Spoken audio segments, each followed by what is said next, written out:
se ha complicado la viabilidad de muchas farmacias, muchas han cerrado, se ha cambiado la manera que tiene la gente de medicarse y de recurrir a alternativas para los tratamientos. Queremos hablar sobre este tema con gente que está justamente en el rubro, por eso invitamos a Puntal AM a Mariano Rosas, que es el presidente del Colegio de Farmacéuticos de Río Cuarto. Mariano, ¿cómo estás? Buen día. Buen día, Mariano. Buenos días, chicos. Gracias por la invitación. Un gusto estar aquí con ustedes compartiendo este espacio.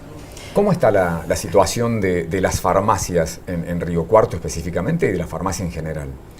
Bueno, la situación es una situación que se enmarca dentro de un contexto general, como lo comentaban ustedes en la introducción, un contexto en general difícil, ¿no es cierto?, en donde estamos atravesando, si se quiere, una crisis desde lo económico y en donde de repente, bueno, en las farmacias esto repercute también, ¿no es cierto?, los componentes de los medicamentos, las drogas, la gran mayoría de las drogas en un altísimo porcentaje son importadas, algunos de los componentes del packaging del medicamento es importado, entonces cuando tenemos una corrida cambiaria, esto normalmente repercute.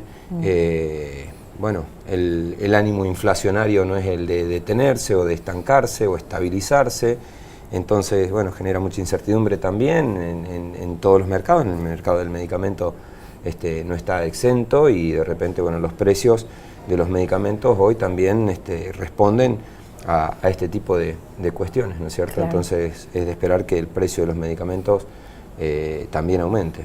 ¿Y cómo se vive en las farmacias? ¿Hay una merma en el consumo? Porque hubo indicadores que daban cuenta de eso, ¿no? De que la gente compra menos medicamentos, con lo cual afronta de otra manera los tratamientos y es que no los abandona en muchos casos. Sí, por supuesto, por supuesto. Nosotros hemos podido cuantificar esta situación que vos planteás desde el Colegio de Farmacéuticos, de enero del 2018 a enero del 2019, ha habido un aumento en el precio del medicamento en promedio de un 66%. Con una inflación en la provincia, ¿no? Y con una inflación provincial de alrededor del 47,5%. Claro. Y en las farmacias el aumento de la facturación total por todo concepto de la farmacia ha sido del 30%.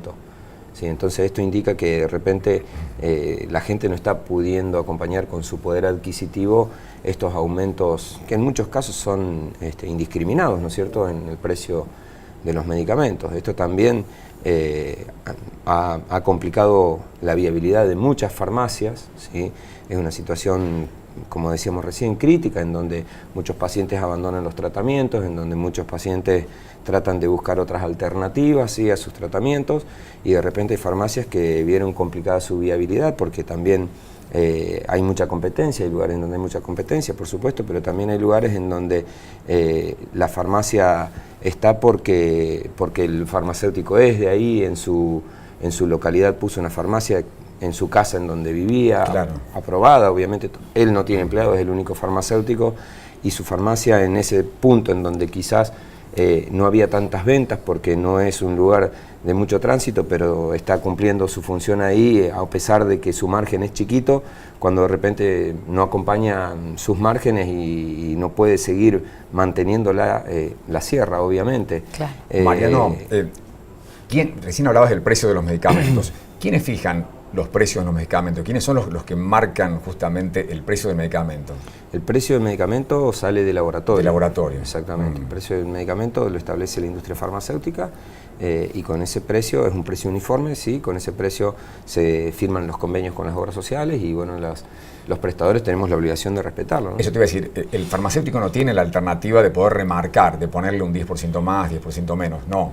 No. No, para nada. Es el precio que ya viene del laboratorio. Es el precio que ya viene y para nosotros es una cuestión perversa, porque nosotros, el farmacéutico es un profesional más de la salud, como profesional debe percibir honorarios por su prestación de servicios, ¿no es cierto?, por su trabajo, y en este caso, en el caso de los medicamentos y del farmacéutico, el honorario farmacéutico está dentro del precio del medicamento, ¿sí? Entonces el farmacéutico tiene que estar preocupado por el valor de los medicamentos si quiere que sus honorarios le alcancen para vivir, ¿sí?, cuando debería estar preocupado por otras cosas, que no digo que no lo esté, pero no debería ser quizás esto una preocupación para un profesional de la salud. Cuando uno compra un medicamento está pagándole el honorario al farmacéutico, Por así supuesto. está incluido en el precio. Nadie va a la farmacia y compra el medicamento y le pregunta al farmacéutico, bueno, ¿cuánto le debo por su asesoramiento? ¿No es cierto? Entonces eso es lo que nosotros estamos planteando.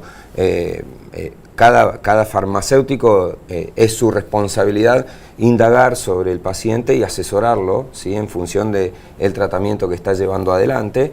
Es parte de nuestro servicio profesional, es parte de nuestra formación. Y el honorario por ese trabajo está dentro del precio del medicamento. ¿Me explico? Mariano, y volviendo al cliente, al paciente que va a la farmacia a comprar un medicamento, en épocas donde, bien lo decías por ahí, la moneda es corta, los precios van aumentando permanentemente, ¿qué es lo que notan que hace la gente? A ver, pasa a comprar genéricos en vez de comprar la marca que habitualmente llevaba. ¿Qué otro tipo de alternativas? ¿Deja de consumir ciertos medicamentos? ¿Los reemplaza por otro más barato? ¿Cuál es la actitud de la gente? La actitud de la gente es primero tratar de buscar una alternativa a su tratamiento, ¿sí? Que eso también es parte de ser profesional farmacéutico. ¿Sí?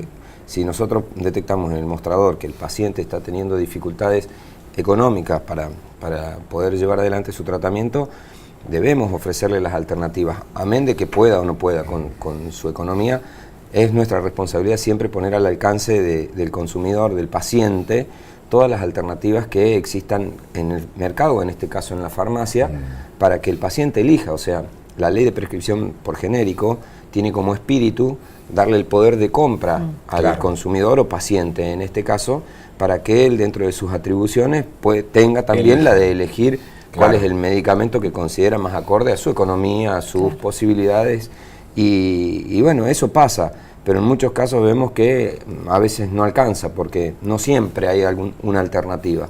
Entonces, de repente entendemos que hay que optimizar esta situación, que hay que tratar de hacer economía, ¿sí? En el resto, para que en los productos en donde de repente no hay una alternativa, uno tenga un resto para poder afrontarlo. Las obras sociales también están trabajando en función de tratar de incluir medicamentos en su vademecum. Aquellos que de repente entienden que son difíciles de afrontar hoy por hoy y que bueno, deberían darle una prestación, entonces bueno, con ciertos porcentajes de descuento los están incluyendo en sus vademecum. Justamente de eso te quería preguntar, acerca del acuerdo con las obras sociales y cómo se reformula todo el tiempo, de acuerdo al movimiento y la dinámica de precios que venimos sufriendo de alguna manera. ¿Cómo es ese acuerdo? Y puntualmente, ¿cómo es ese acuerdo con PAMI? Que siempre es problemático, siempre de algún lado surge algún inconveniente con PAMI. ¿Cómo es eso? Bueno, con PAMI, recién a partir de noviembre del 2018, tenemos injerencias las farmacias. Nosotros hasta entonces no éramos administradores del convenio. Ahora sí, de todos modos, PAMI está con una política tal que necesita que los números empiecen a cerrarle, ¿no es cierto? Entonces se había encontrado con una obra social con un déficit importantísimo. Entendemos que el Estado de repente tiene la función de subsidiar en aquellos lugares en donde hace falta, fundamentalmente salud, educación, seguridad, y de repente no deberían manejarse como una empresa, ¿no es cierto?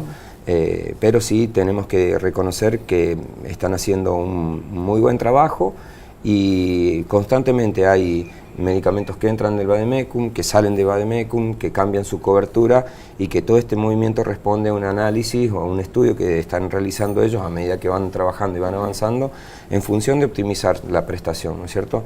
En ese sentido nosotros también estamos colaborando en todo lo que se pueda, estamos teniendo hoy diálogo con la obra social y me parece que de esa interacción están saliendo y van a seguir saliendo cosas importantes que van a ser buenas para todos. O sea, en un sistema como el nuestro es importante que todos los actores que están dentro de él estén bien, estén contenidos y que puedan prestar su servicio y aquellos que lo deban recibir lo puedan recibir en las condiciones que merecen. Mariano, muchas gracias por visitarnos. No, por favor, agradecidos a ustedes y bueno, para cuando ustedes consideren oportuno, para mí va a ser un gusto. Bueno, muchas gracias.